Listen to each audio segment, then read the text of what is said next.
From the world of politics to the world of business, this is Balance of Power.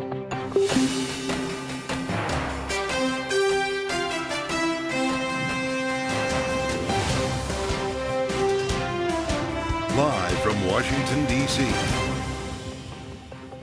From Bloomberg's Washington, D.C. studios to our TV audiences worldwide, welcome to Balance of Power. Alongside Kaylee Lines, I'm Joe Matthew. It's 3 days until the Iowa caucuses, and frigid temperatures and blizzard conditions are disrupting campaign events and threatening voter turnout. After U.S. and U.K. strikes on Houthi targets in Yemen, the Iran-backed group vows retaliation. We'll have more on the threat of broader conflict in the Middle East. A conversation with the former Secretary of Defense, William Cohen. And bucking the far right. House Speaker Mike Johnson says he's standing by the deal he made with Democrats for a top-line spending number. We'll get reaction from Congressman Seth Moulton, a Democrat from Massachusetts. So, Joe, much to discuss on our last evening in Washington for some time, at least hopefully, if we can successfully get to Iowa. A lot of journalists are having a little trouble getting to Des Moines right now. Flights canceled for obvious reasons. Blizzard conditions here in the Hawkeye State. It looks, Kaylee, like it will be the coldest caucus on record. You said it earlier. The high is a -6 or something for caucus day. And honestly, beyond just the gross nature of that, it really could have an impact on turnout. Absolutely. If you're cozy in your home and the wind chill outside is 40 degrees, I don't know. Tough decision to make. We're going to find out together, though, and we'll bring the program here and all of our viewers and listeners with us. Absolutely. Now, speaking of tough decisions, let's turn this evening to Congress, because House Speaker Mike Johnson is standing by his deal with Democrats, defying his rebellious right flank. Here he is earlier today. After weeks of hard-fought negotiations, we achieved a strong top-line agreement that allows our Appropriations Committee and all those who work on this to complete the appropriations process. It's an important part of keeping the government running. Our top-line agreement remains. We are getting our next steps together, and we are working toward a robust appropriations process. So stay tuned for all of that to develop. Joining us now on that story and others, Bloomberg's Megan Scully, Dan Flatley, and Yvonne Mann. So, Megan, let's begin with you on this Congress issue. If Mike Johnson says, all right, I stick with the deal, does he stick with the Speaker's gavel? You know, it's beginning to feel a lot like October around here. This is all very eerily familiar to what we saw happen to his predecessor, Kevin McCarthy, who was the first speaker ever ousted by his own party on a vote on the floor. We could very well see this happen again. We already have two ultra-conservatives, Chip Roy and Marjorie Taylor Greene, threatening to do just that. And they only need 4 now because we have this incredibly shrinking majority. So due to retirements and whatnot, it's 4 votes. So he's already halfway there if all Democrats unite like they did with McCarthy to oust him. Well, so what's the likely scenario here? If we have a re-agreement that we're celebrating and the fact that we're standing by a deal that was made back in June, actually, it sounds like he wants to avoid a shutdown. Can he actually touch that hot button CR that could trigger a motion to vacate? So, yes, he could. I think he was really between a rock and a hard place here. If he had, given in to the hardliners in his party and reneged on that agreement that he had with Senator Schumer and with Democrats, he would have really been handcuffed going forward. So whether or not he kept the speakership, he would essentially be a speaker in name only, which was exactly the same calculation that Kevin McCarthy made just 3 or 4 months ago. It's interesting how history repeats itself. Same with kicking the can down the road with these stopgap measures. Do we have an idea if there was a CR of what duration are we talking? Because something like a year has been floated. Yes. So right now they're talking end of February, beginning of March, just enough time to kind of get these bills through both chambers and get them to the president's desk.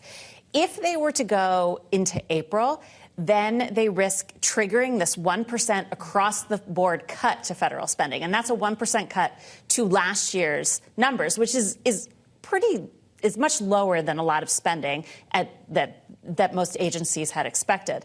So actually, the hardliners would be happy with a year-long CR because it would essentially amount to a pretty significant budget cut in order of what they had been hoping for. Of course, Republicans on the Armed Services Committee are not too comfortable with that when you think about defense spending essentially being frozen. Our thanks to Megan Scully as we turn now to the Middle East and Houthi rebels vowing to target U.S. and U.K. commercial vessels just a day after the allies launched airstrikes against the group in Yemen.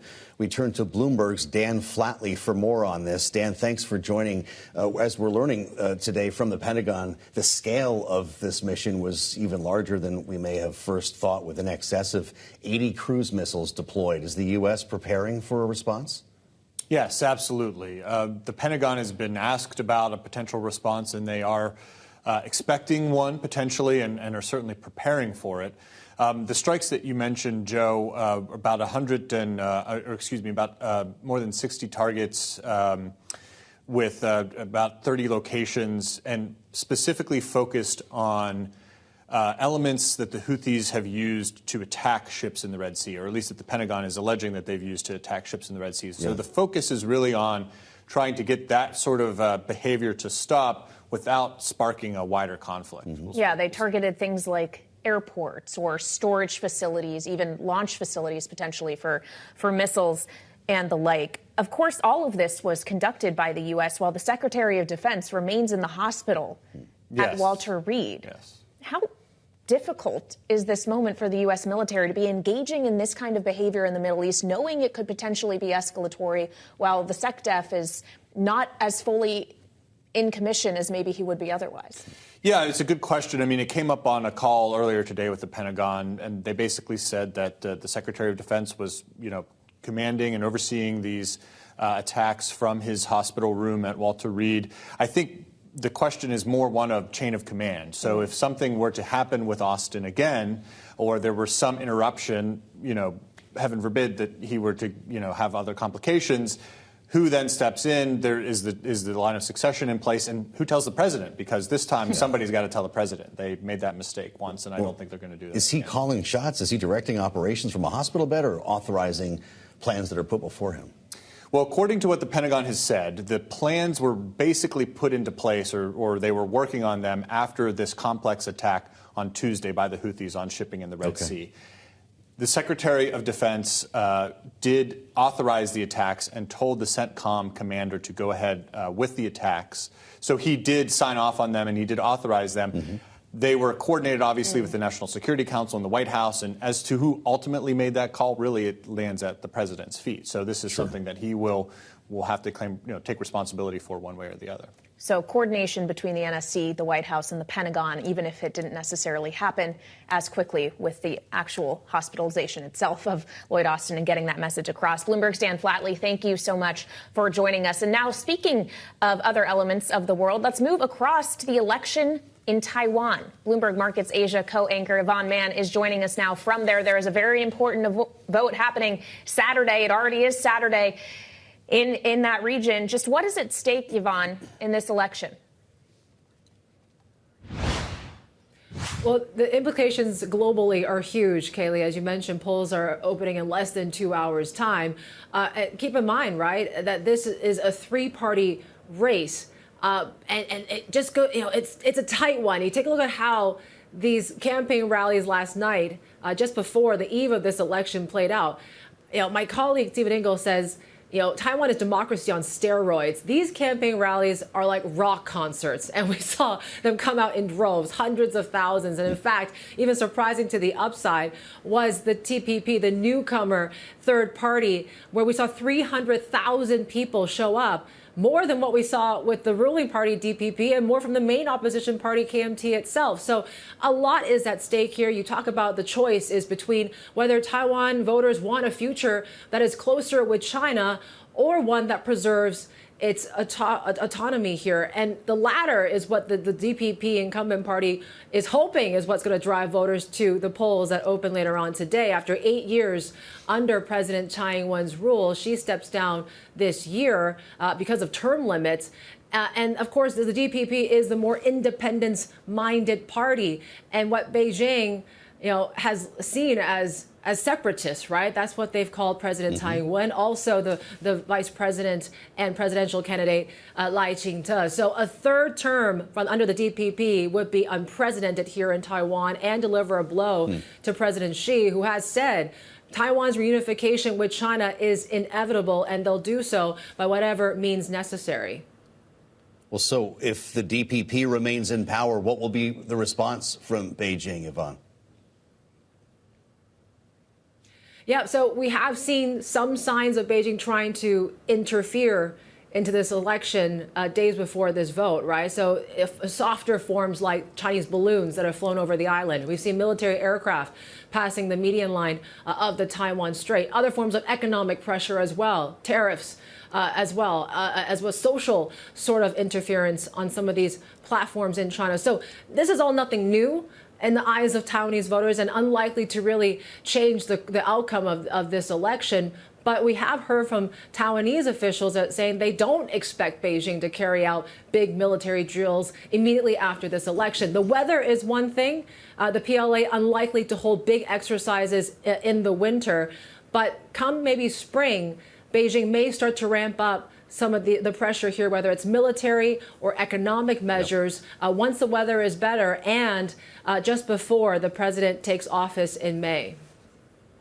Yvonne, good luck with your coverage today. It's great to have you with us this evening in the U.S. Bloomberg's Yvonne Mann. Coming up, former U.S. Secretary of Defense William Cohen will join us as we discuss further the impact of the strikes against the Houthis in Yemen. It's next on Balance of Power on Bloomberg.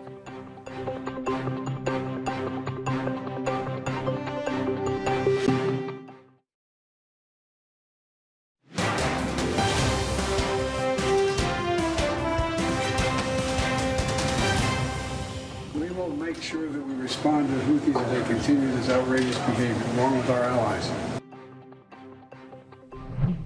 President Biden quickly there talking this afternoon about the action taken against the Houthi rebels in Yemen. We're joined now by a voice of authority. The former Secretary of Defense William Cohen is with us, and it's good to see you, Mr. Secretary. Before we get into this mission, its impact and effectiveness, I'm curious your thoughts on pushback that the president is hearing from his progressive left and conservative right. It's not often we see Ro Khanna and Mike Lee agreeing on the same thing, but they say the president violated Article 1 of the Constitution and should have requested authority from Congress. Are they right? I disagree with that. I think the president has inherent authority to take action to protect our interests and our troops, many of whom are deployed over in the region. I think he's complying with the War Powers Act.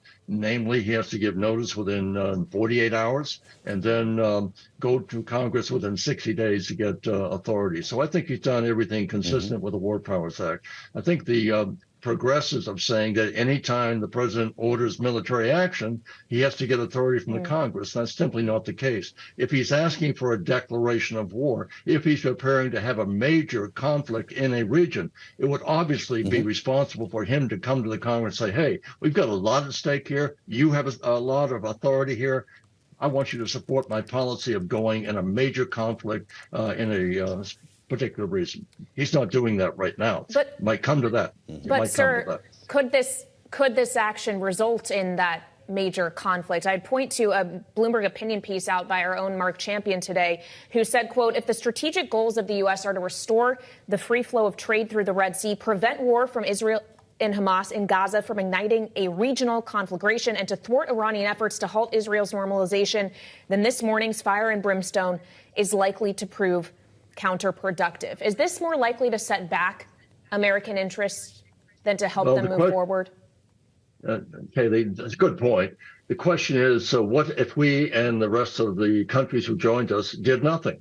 In other words, the word has been sent. You had a number of countries join in a letter. You had the United Nations warn the Houthis not to try to disrupt international trade and travel as such, and they've ignored it, and they've picked up even more attacks. So we could sit back and say, well, let's see if we can negotiate this. There's no negotiating with them. Certainly at this point, we've tried that. And so I think what Biden administration did was the right thing to do, send the signal that if we can't deter you, we're going to take out as much as we can. We're going to degrade your capability to launch these kinds of attacks that are really supported by Iran, where you get weapons, ammunition, technology, and this is going to continue to take place in the region. And so the question is, what can the world community do to deter Iran from providing this kind of support for groups that are supporting the overthrow of governments?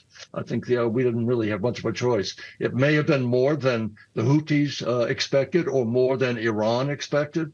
But I don't think we want to get into the business of, oh, they fire a few missiles at a ship, they either hit it or fail to hit it, and we go up a little bit and tit for tat, and suddenly it's a long-term policy of just exchanging the kind of attacks. This was a real important message. This was not a light attack. This was a serious one.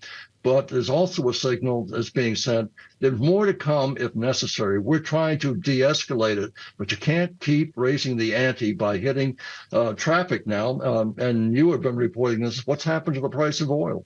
What will happen to inflationary pressures if all of these ships have to go around the coast of Africa? Then you've got 12% of the 12% of the trade not being able to go through the Red Sea for fear they're going to be hijacked or attacked, and so therefore they're going to circumvent that by going to the Cape of Good Hope. I don't think that's in the interest of the world economy or ours. Well, it's fascinating to me, Secretary Cohen, and I suspect to you as well, that this is being directed to some extent by a Secretary of Defense who's still in the hospital.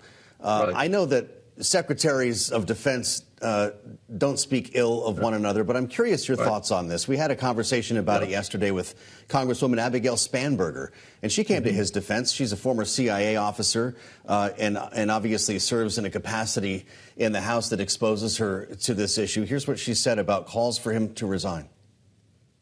We're hearing increased calls for his resignation, Congresswoman. Should he resign? No. Absolutely not. He is an incredibly experienced, steady hand with strong military experience. As long as he is healthy enough and able to continue doing the job, his decades worth of experience is extraordinarily important and vital to U.S. national security. I'm going to guess that you agree with that, Secretary Cohen. Your thoughts on the extent to which he should be working and not focused on his health? I absolutely agree with the statement the Congressman just made. Secretary Austin has dedicated his life to the service of this country in uniform and now as Secretary of Defense. The mistake was made in miscommunication. That will be really ferreted out by all the three investigations going forward now. But I just want to say that I support him. I don't think he should resign. I don't think the president should fire him. What I'm concerned about, and say, if you're worried about national security, what about the one member supported by his colleagues who held up the promotion of the critical people for a year in the United States Senate? And it's pretty rich that members of Congress who won't denounce the former president for insurrection, and I think they should be calling for their own resignation in terms of their failure to support the Constitution, and now calling upon Secretary of Defense to resign. I think it's pretty rich on their part. All right, Mr. Secretary, thank you very much for your time this evening. We appreciate your insight. That's former Secretary of Defense William Cohen.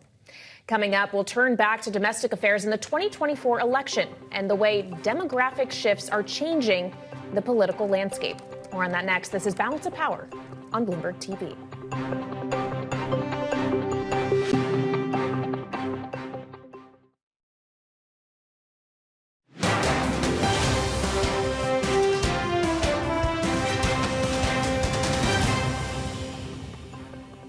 This is Balance of Power on Bloomberg TV. A record number of Americans moving to another state during and after the COVID-19 pandemic, and that shift could have a major impact on the 2024 election. Bloomberg's Sean Donnan writing in a new Big Take piece, the population shifts offer a reason for optimism for the president's campaign. Even as polls show him trailing his likely opponent, Donald Trump, a Bloomberg analysis found swing state counties that Biden won in 2020 will have on net gained almost twice as many people by Election Day as those that voted for Trump. Sean is joining us now here in studio. So, Sean, this is a wonderful piece of analysis. Everybody should check it out on the terminal or online. But this is good news for the Biden campaign, at least theoretically. Yeah, look, potentially. And elections come down to a lot more than just the number of votes, the number of voters in the place. You got to get into turnout, as we're seeing in Iowa. You know, everyone's talking about the weather in Iowa on Monday and how that may affect things. So, but yeah, look, across swing states, there are 1.9 million more people or will be 1.9 million more people on Election Day this year than there were on Election Day in 2020.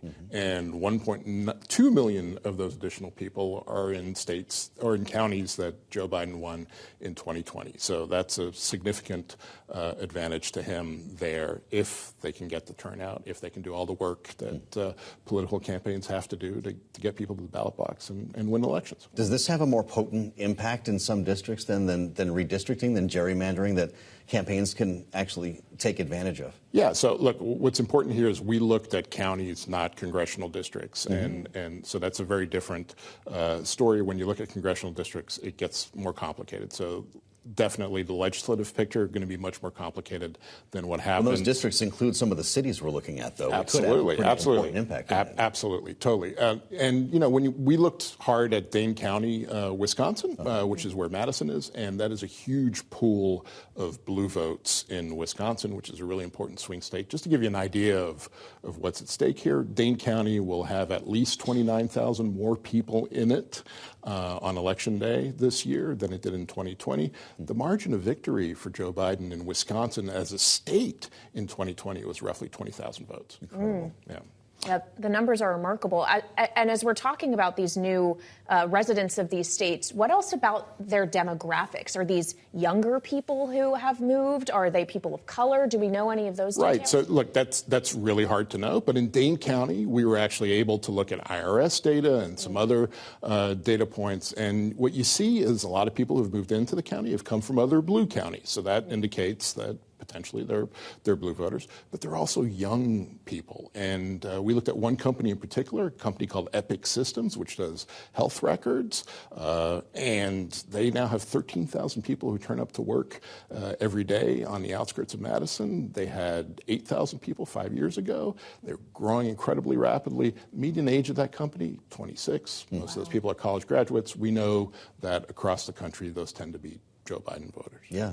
So does this challenge campaign strategies or polling samples? Does it add noise to the equation when we're comparing this to 4 or 8 years ago? I think it's a reason we should take pause a little bit when we look at some of these polls, a lot of which are weighted based on how places voted in 2020 and states voted in 2020. And we know a lot has changed in terms of the population. So, you know, elections tend to surprise in different ways. And this is one way or one contributing factor that could lead to some surprises this year. It's fascinating. It's something that we should keep in mind, Kaylee, as we head for Iowa. Absolutely. When we think things are set in stone.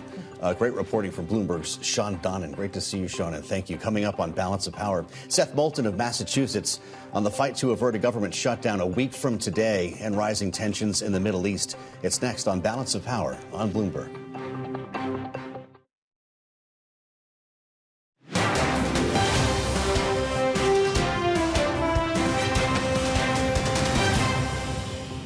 It does seem like a CR is inevitable. I don't see how we could get it done. I suspect, even though the speaker has said that he does not want any more short-term CRs, I don't see any way around it short of a partial shutdown.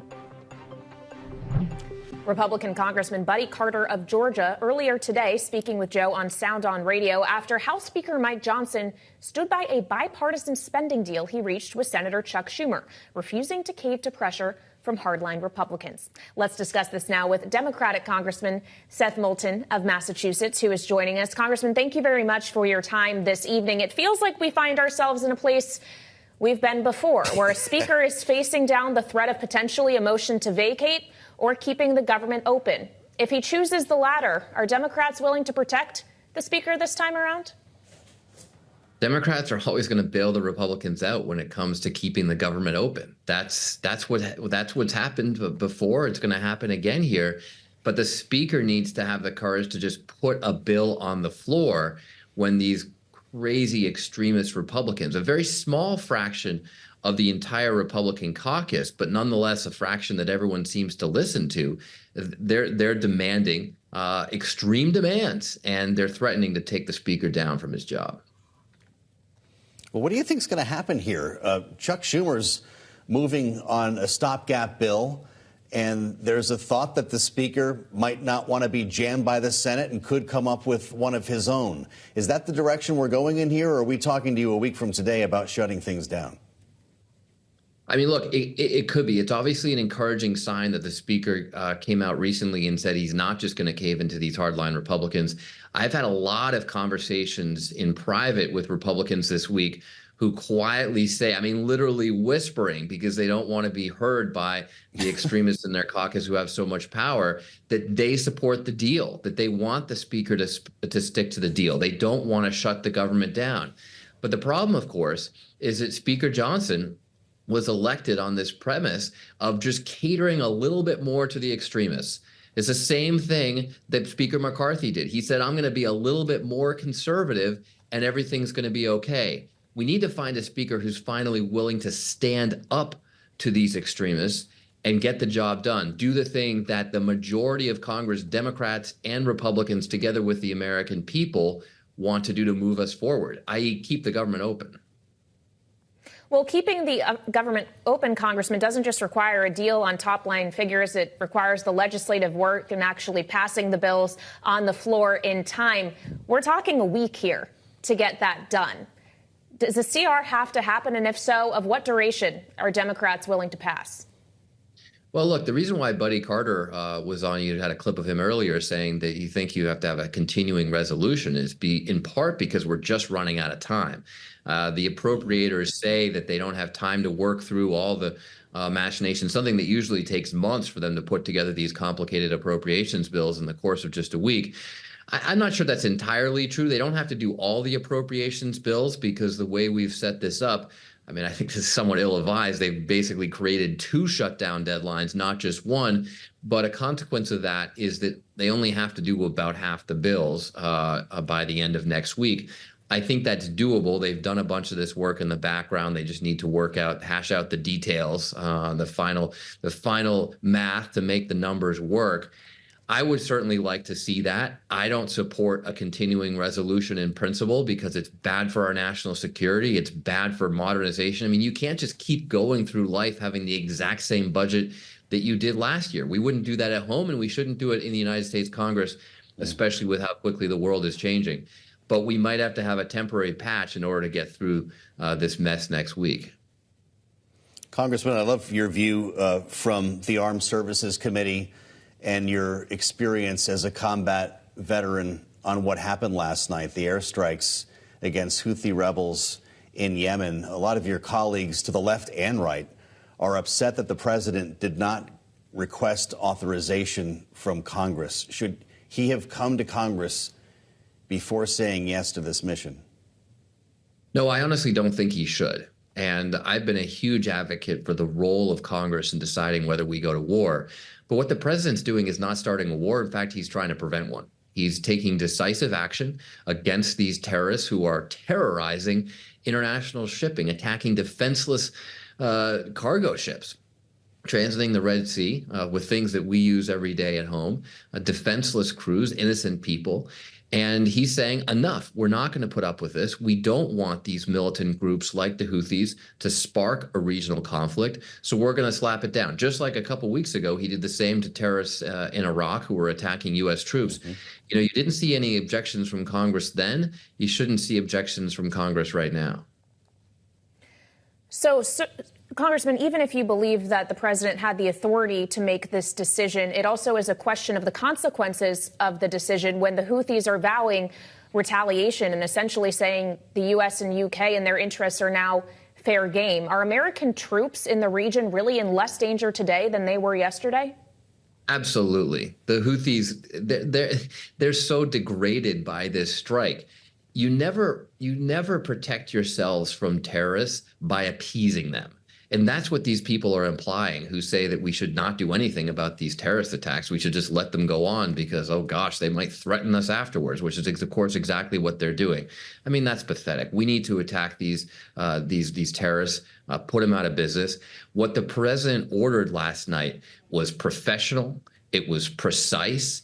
It was proportionate. There were only 5 casualties. I mean, this was a brilliant strike, I think. Now, understand his legal authority to do this is primarily under the War Powers Act. That prescribes that he comes to Congress afterwards, but within 48 hours to notify us of what he's done. And then if he wants to continue this past 60 days, he has to actually formally ask Congress for permission. I have every indication that he's going to follow the letter and the spirit of the law as this continues. We just spoke with William Cohen, Congressman, about the situation involving the Secretary of Defense. He was authorizing, apparently, portions of this plan, or being briefed on it from a hospital bed. William Cohen, as you would expect, came to his defense. You have some colleagues who are asking for his resignation, but more specifically, the chair of your Armed Services Committee, Mike Rogers, has launched a formal inquiry into what happened here in terms of the breakdown in communication. What do you want to know? Look, I want to understand how this happened and how the president, the commander-in-chief, is going to ensure that it absolutely never happens again. I mean, this is just completely unacceptable, a breakdown in the military chain of command at the highest levels. I was at the lowest level when I was a Marine lieutenant in Iraq, and I cannot imagine that happening at the lowest levels of our military. I mean, when I was a 15-year-old busboy, Joe, if I was going to be out for a week with cancer, I had to tell my boss. I think we all can understand that. And the commander-in-chief needs to send a decisive message that this is unacceptable, it was a massive mistake, and it will never happen again. It's good to see you, Congressman. Representative Seth Moulton of Massachusetts, we thank you for being with us and have a good weekend. Coming up, we're going to go to Des Moines, Iowa, to learn more about the history behind the caucus and why the contest gets so much national attention. This is Balance of Power on Bloomberg TV.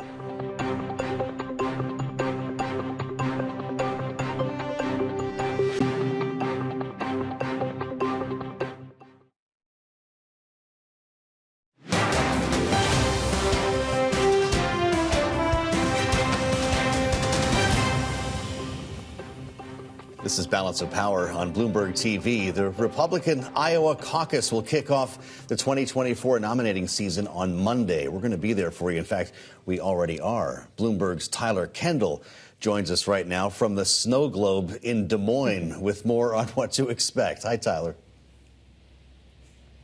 Hey, Joe. The candidates are vying for the spotlight here in Iowa. We're in the middle of a blizzard warning, and while it canceled events for today, the campaigns are still trying to reschedule them through the weekend because, as you mentioned, this is the kickoff for 2024, and the themes that we're seeing emerge could play out and shape the race for the White House. The nation, because I said you were first in the nation. It's very simple. The Iowa caucuses have marked the start of the nominating season since 1972. This year will be the first time since then Democrats don't kick off with Iowa. However, Republicans are keeping with the tradition. Talk to strategists and they'll tell you Iowa is all about momentum. Iowa really is the kickoff to that baseline of what we're expecting. And then voters are watching that to see, is my candidate a winner? That idea started in 1976 when an obscure candidate, Jimmy Carter, won and jolted to national prominence and ultimately the presidency. And I understand that what's best for the family farmer is exactly what's best for the consumers of this nation. Beyond Carter, the Iowa caucuses haven't been the most reliable indicator of who will go on to win the White House. Only two other caucus winners have since then, George W. Bush in 2000 and Barack Obama in 2008. Thank you. Thank you, Iowa. Some of the themes playing out this time in Iowa, like the handling of the economy, are also resonating nationwide. The most recent Bloomberg News Morning Consult survey finds in swing states, former President Trump is overwhelmingly the favorite when it comes to handling pocketbook issues, something polling shows Iowa voters agree with too ahead of the caucus. Referred to often as neighborhood meetings, caucuses are different than primaries. They take place in community areas like school gyms, churches, and libraries. Voters have to come in person and stay the entire time, which includes listening to candidate representatives give speeches. Only registered Republicans in Iowa can participate, but Iowans can change their party affiliation until the night of the caucus. Some campaigns have expressed concerns that the expected below freezing temperatures could impact turnout. Joe and Kaylee, you're going to have to bundle up, but I can't wait for you to get here. Oh, we can't wait either, Tyler, assuming that we can indeed get there and join you. Bloomberg's Tyler Kendall in Des Moines, thank you so much. Also hoping to make it to Des Moines, our political panelists, with us, Rick Davis and Jeannie Shan Zaino. As we go to Rick and Jeannie, I want to remind both of you of a conversation Joe and I had with Kyle Kondik of Sabado's Crystal Ball yesterday on Sound On Radio about who is likely to come out the winner in Iowa. Maybe we're in for some sort of huge surprise here on Monday night, but all of the indicators are that we have so far is that Trump is going to win this thing going away. There's maybe a higher bar for Trump to impress in Iowa, but if he matches the polls, he will have done that. So as promised, Rick Davis, partner at Stone Court Capital, and Jeannie Shan Zaino are with us. So Rick, obviously, he's kind of calling it like everyone seems to see it at this point, this idea that Trump is probably going to win. Maybe the news comes in number 2. We're 3 days out now. How much room realistically is there for that narrative to change? Yeah, I think it's how high is high, right? I mean, can Trump get 50% of the vote? Can he win all the 99 counties? Expectations are sky high. Can he meet the sky high expectations? That's number 1. Then number 2, like what you said, who's in second? And the reality is it's incredibly important to both the campaigns that are vying for that. So DeSantis needs it to keep the fuel in the tank and move on to the next state where he is polling in low single digits. So a little bit of momentum maybe gets him back in the narrative. But Nikki Haley, who is within striking distance of Donald Trump in New Hampshire, wants that jolt of momentum right before she leaves Iowa to carry on a campaign that right now looks like the one that could be Jack the Giant Killer. Wow. Jeannie, we have reporting today from Iowa where Ron DeSantis' deputy campaign manager claims that they are best equipped for the storm. And if you were just watching Tyler, there is a storm. The weather's going to be horrible, not just the snow, but we're talking about sub-zero temps starting tomorrow that will carry right through the caucuses. To what extent will the ground game matter? How much could this change things? The ground game matters enormously always, especially when we now have the weather that we have. And, I think there is a lot of concern. Donald Trump's team is, of course, very concerned because the sky-high expectations that Rick was just talking about, do people say, gosh, it's like 30 degrees below zero. Why am I going to get out when this guy is beating them by 20, 30, 40 points in some polls? So they're very concerned. Ron DeSantis now describing himself as the underdog. He's been there for so long. They feel like they're organized. But of course, who's on the air is Nikki Haley. She's on the air. And while Ron DeSantis got out today in the cold, at least this morning to campaign, she went and she used her funding. She's been all over the air. So it is going to be about turnout. And, I was even laughing because you're hearing online people talking about the fact, is this some kind of deep state conspiracy to stir up some big storm so Nikki Haley can steal the caucus from Trump? Or, so there's a lot of speculation going out there. What are you reading, Jeannie? I'm on it for you guys. How does the deep state change a weather pattern? That's like ultra Haley, power. That's Mother Nature being Listen, harnessed. Donald Trump could do that just with a Sharpie. I guess a lot of things are possible. So true. Yeah. Well, as we talk about turnout and the idea that Ron DeSantis is confident in his ground game, frankly, that's because he's basically bet it all on Iowa, right? That's why all the infrastructure is there. He visited all 99 counties. This is what the campaign is counting on. And we talked about what happens if that doesn't work out for him in Iowa. Kyle Kondik also weighed in on this with us yesterday. Just take a listen. He's banked everything on Iowa, and I think his polling has suffered certainly in New Hampshire. If he can't finish ahead of Haley in Iowa, he's certainly not going to finish ahead of her in New Hampshire. So I think it could potentially be curtains for DeSantis if Iowa doesn't turn out in some sort of positive kind of way for him. So, Rick, once we get through Monday, are we looking at a Tuesday morning with a thinner field? Well, I think that it's probably not in Nikki Haley's interest to come in second and then lose DeSantis, because the reality is that 5% that he's sitting on in New Hampshire right now is likely to go to Donald Trump if he gets out of the race. So what she wants to do is she wants to beat him in Iowa, but make sure he doesn't take it too seriously and stay on the ballot in New Hampshire, because that gives her that much more leverage when it's time to vote in the primary there. Well, that's fascinating. So imagining the impact of a DeSantis departure, how about someone we haven't mentioned yet? Vivek Ramaswamy. He's still in this race. David Paleologos from the Suffolk University Political Research Center joined us a bit earlier today on Bloomberg Sound On. Talking about the role that Vivek is playing in all of this. Here's his take. Ramaswamy now becomes a key figure, because if Ramaswamy got out, that would pretty much seal it for Trump, because Ramaswamy don't think we had one voter who said that they were Ramaswamy voters who would vote for Haley. It was mostly Trump. So if he were to get out before New Hampshire, that would seal it for Trump. Speaking specifically about New Hampshire there, Jeannie, what's this field going to look like when we wake up next Tuesday morning? I mean, it should be Nikki Haley versus Donald Trump. I mean, let's be honest. I love Kyle, but, you know, there's nowhere for DeSantis to go. I mean, even if he wins Iowa, what does he do in New Hampshire? He's got to get out. It's got to be Nikki Haley versus Donald Trump. And Vivek Ramaswamy, he's in there, but I'm not sure he's in there to capture the nomination like he keeps telling us. I think he's in there for other reasons. He simply doesn't even, rank in any of these polls over the very low single digits. Well, he's been campaigning even via iPad when he has to because of the weather, trying to keep all of the events on the schedule, make the case to voters. We know the other campaigns are trying to figure out the rest of their weekend as they make their final pitches as well. Jeannie, does Donald Trump even really need to do that? He does. I mean, we hear he's going to be out there tomorrow, weather allowing, and he needs to be out there because he's got to show that he is in this thing. He's in it to win it. They have set very high expectations, as have the polls. I mean, does he win all of these counties or does he just squeak by? They want to be very careful that he is doing everything he can to get his voters out so that he doesn't lose even though he wins, which is something that can happen when you have such high expectations. You must be having all kinds of flashbacks as you prepare to get back to Iowa, Rick. Bring us to ground and talk to us about what actually needs to happen. What are you doing with the candidate over the next 2 days to take advantage of this last weekend? Yeah, flashbacks is a good way to put it, Joe. Look, I mean, right now the phones are buzzing, right? All these campaigns are calling back all their supporters, other than Nikki Haley, who's in the hunt, not because she's got an organization, but because she's got TV, like Jeannie said.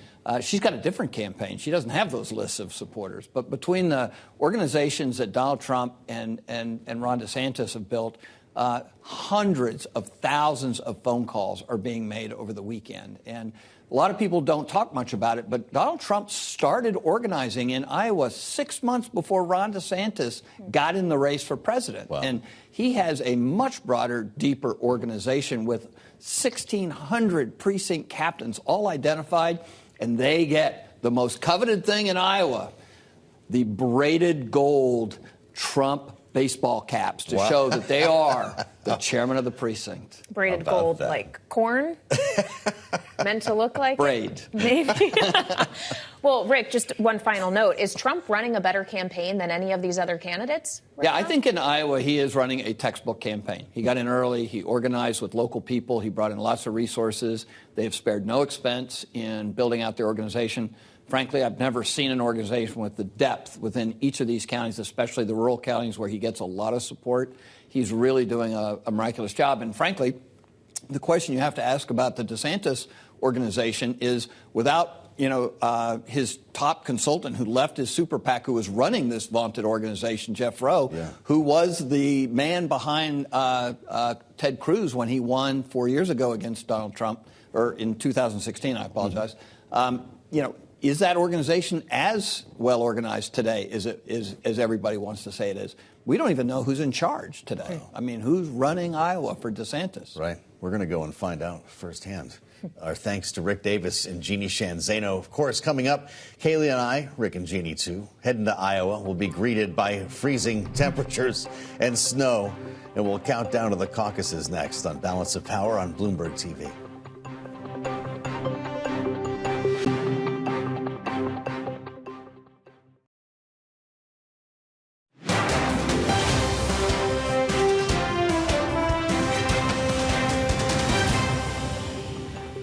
This is Balance of Power on Bloomberg TV. Iowa bracing for the coldest caucus ever. Sub-zero temperatures sweep across the state. They arrive tomorrow. The snow is already there, as you can see. Not enough to keep us away, though. We will be there on Monday with some final thoughts from Rick and Jeannie because, well, they're going too. We'll all be on planes, God willing, tomorrow, Jeannie. What's the advice for fashion in Des Moines this weekend?